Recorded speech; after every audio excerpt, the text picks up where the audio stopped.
accolades and all. Anyway, good afternoon. Good afternoon. Another one. Good afternoon.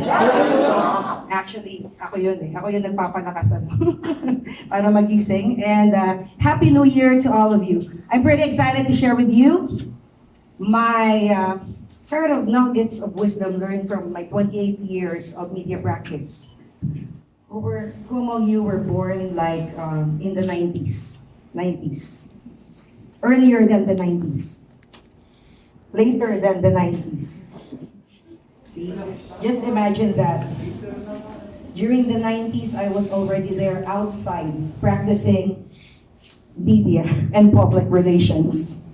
That's how old I am. Anyway, I believe wisdom is learned over the years of practice and experience. So if someone tells you or offers to you wisdom, like he or she is going to share with you nuggets of wisdom, I hope we have this attitude of absorbing that. Yeah. Even King Solomon valued wisdom a lot. Who's King Solomon? King Solomon happens to be the wisest man on earth. The Bible says he valued wisdom over riches, over honor, over anything else. When he asked God for a gift, it was wisdom that he asked for, right? And because he had wisdom in his heart, he valued wisdom. And in Proverbs, he wrote, wisdom, and these are combined verses already. Wisdom is more precious than silver, than gold, than rubies, than jewels. And you will live a long life if you have wisdom. You can sleep at night if you have wisdom. That's how important wisdom is. So today, I feel humbled to share with you, some of my nuggets of wisdom learned from my practice of tri-media in the past, because back in the 90s, we had no quad media. We only had radio, TV, and print, right? We only had radio, TV, and print. And when I was studying mass comm then, sabi, the fastest media, or the fastest medium of communication or broadcast was radio at that time. It was only in the late 90s around, ako personally, 1998, 2000 and onwards that I learned the internet. Although we had internet subjects before when I was in high school back in the 90s. Actually 80s pa pala. Kasi I graduated high school 90s. So, okay. So, but I didn't fully understand what computer was all about. What we were doing. Like we were sharing in one computer in UST. We didn't really know what WordStar, what Lotus 123 at the time was, what they were. So after that came their generation. What's your generation? Gen Y? Gen Z. We have Gen Z, Gen Y, whatever. So we have the computer technology. We have information technology, right? So it was only then that personally, after my practice, it was 1992 when I really have to give you a background so that you know where we're coming from, why I'm doing this, and why I'm sharing this. Back in 1992, I was working scholar then. I was already in the radio, Tinig ng Taong Bayan, DWOO. Yeah. At that time, I was working. So, radio exposure. After my radio, then came TV, and then print, until now print, and then online. Okay, so it's really important that we learn from people who have experience, like our parents. Me, I even before even going to the doctor, at times I would consult my parents, my mom. Mom, I'm feeling dizzy. What should I do? If she tells me that's fine, you just lie down, and then I would do that. But if she tells me you have to consult Dr. Dance, our family physician who has been with us for many years, then I would go and then listen to him, and then I would listen to him, because I listen to the wisdom of those who are knowledgeable about matters, right? about certain things, about different, areas of life. We consult people, right? We consult people. Now, what I'm trying to share with you now, I'm doing this very briefly. Sabi nga ni Deputy, it's already 2 o'clock. I won't make it too long for you to understand. I won't even make it hard for you to understand. I'm just very much concerned about our social media impact in the entire Ilocos Sur and also nationally as well. Why? Because a single click will build us up or destroy us, right? So we're here to promote one another as a team, okay? So I'm going to share with you things which I've learned within the four walls of the classroom and things which I've learned outside of the classroom, even things that are not even in the books, things which I've experienced myself and I want to share with you. And I am so honored to hear that my audience today are the social media managers of Ilocos Sur, PPO. I share this in another way, specifically designed for the Highway Patrol Group sometime in January of last year. And look at Highway Patrol Group NCR at that time. Were you watching the TV? How many times in a week would you see them? Colonel would be seen on TV many times in a day. And sometimes they would contact me looking for Colonel. Nasa si Colonel? It's a Saturday, he's not here. And he's outside of NCR helping the boss. So, why? Because we had such a very successful social media impact that these news teams would go to our pages and monitor what we were doing at the time to these people, to the public, and even to the media practitioners, the mainstream media practitioners were touched by what we were showing. Like we move on to new media. New media is not social media. But social media is new media. Okay? Social media is just part of new media. Or sent electronically, such as our emails. What else? Our chat groups. Kasama na din ang social media. Things like that is the new media.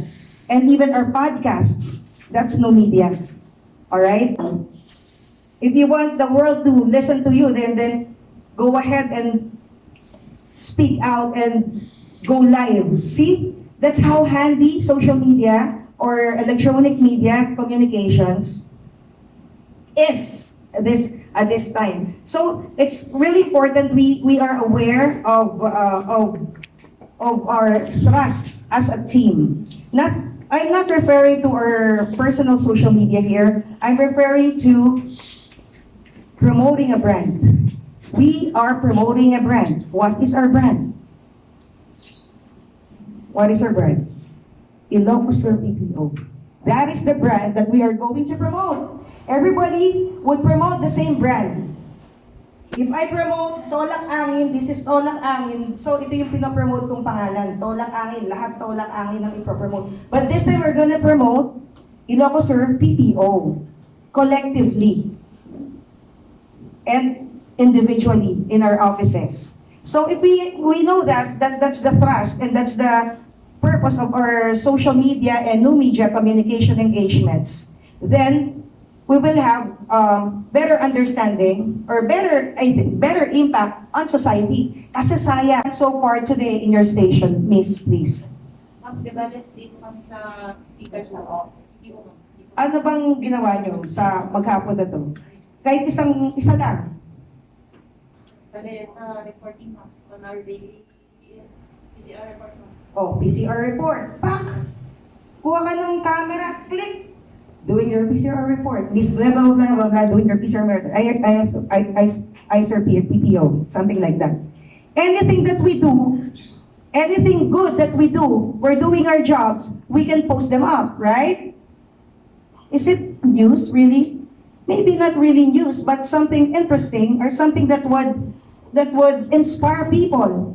Mga polis pa lang katrabaho. Because if we're like how many men here, if we're like 500, 1,000 people here, we're doing one good post in a day or times 3 good posts in a day, then just imagine that.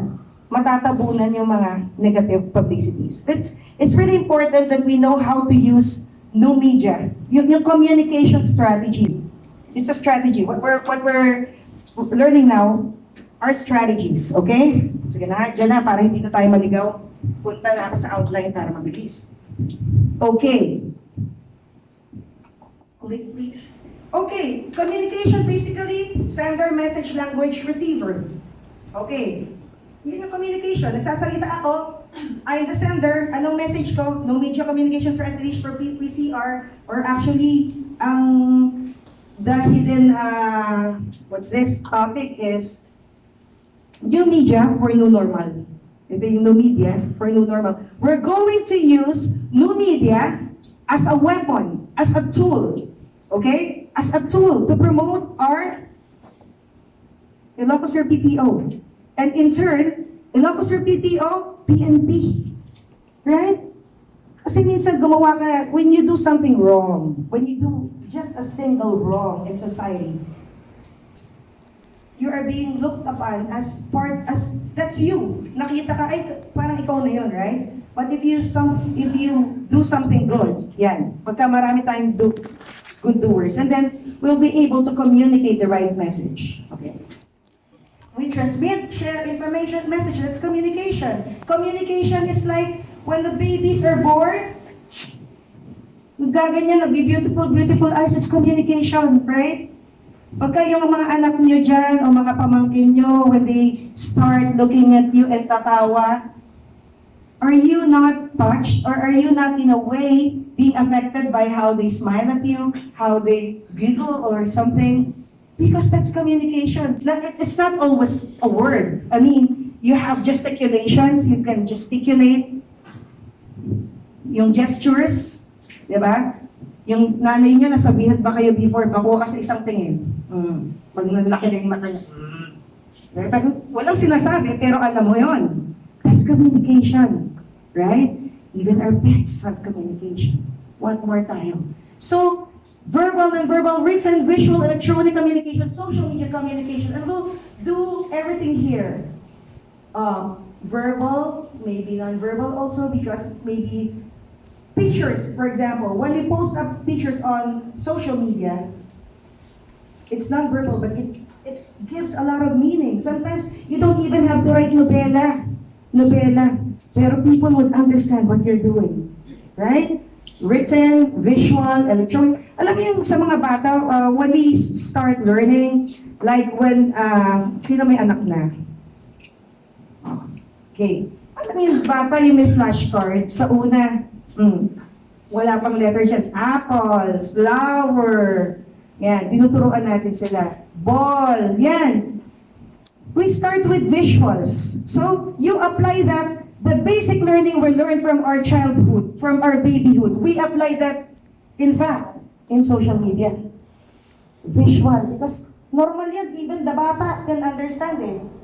Oh, di ba? Bata ang learn na understand what more tayong mga, kasi maraming tao minsan, when we're in social media, hindi maintindihan yung gusto natin sabihin, ang haba. Minsan may nakikita tayong post na nobela, memorandum, dami sinasabi, hindi man naintindihan ng tao. Ba't sino ba yung audience mo? Buti kung audience mo si Einstein. Audience natin minsan di ba?